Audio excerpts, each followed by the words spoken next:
Corona বিভিন্ন variant নিয়ে বিভিন্ন সময় সারা দেশে ছড়িয়ে পড়ছে।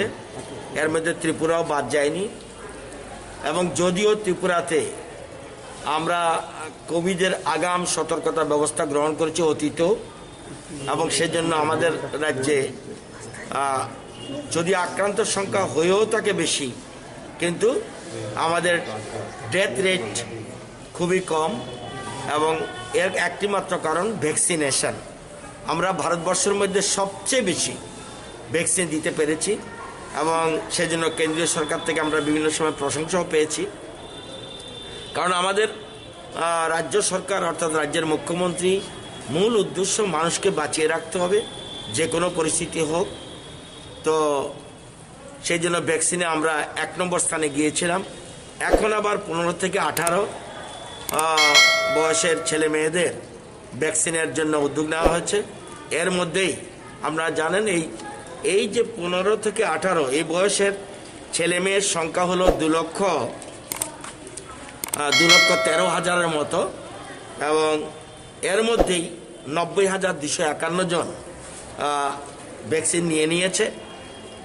তারপরেও আমরা 19, 20 এবং 21 এই 3 দিন রাজ্যের স্বাস্থ্য দপ্তর স্পেশাল ভ্যাকসিনেশন ড্রাইভ স্কুলে দিয়েছে, এবং 734টা স্কুলে 19 থেকে 21 তারিখ পর্যন্ত আমরা স্পেশাল ড্রাইভের ব্যবস্থা করেছি। এর মধ্যে ওয়েস্ট ত্রিপুরা আছে 237টা স্কুল, উনকোটিতে আছে 50টা স্কুল, সাউথে আছে 25টা স্কুল, সিপাহীজলাতে আছে 124টা স্কুল, নর্থে 120টা স্কুল, খোয়াইতে 64টা স্কুল, গোমতীতে 52টা স্কুল, ধলাইতে 62টা স্কুল। 19, 20, 21 এই 3 দিনে বিভিন্ন শিডিউলে এই 734টা স্কুলে ভ্যাকসিন দেওয়া হবে। তো এখানের মধ্যে আজকে যেমন তুলসীবতী দেওয়া হচ্ছে স্পেশাল ড্রাইভ, আবার উমাকান্ত একাডেমি বাংলা মিডিয়াম ওখানে দেওয়া হচ্ছে, শিশু বিহার, এই যে বিভিন্ন স্থানে দেওয়া হচ্ছে, এবং পুরো এলাকায় বহু জায়গায় আমার কাছে লিস্ট আছে সেখানে দেওয়া হচ্ছে।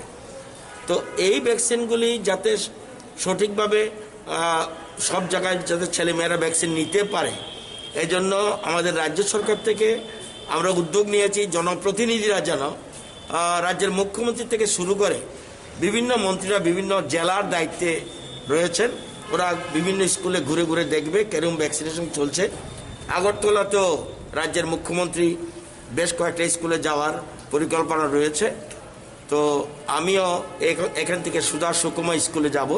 এরকম বিভিন্ন উদ্যোগ নেওয়া হয়েছে, এবং আমরা উদ্যোগ নিয়েছি যে স্কুল সম্পূর্ণভাবে 100% ভ্যাকসিনেশন করতে পারবে, আর স্বাস্থ্য দপ্তর তাকে একটা ফুললি ভ্যাকসিনেট সার্টিফিকেট একটা প্রদান করবেন সেই স্কুলকে।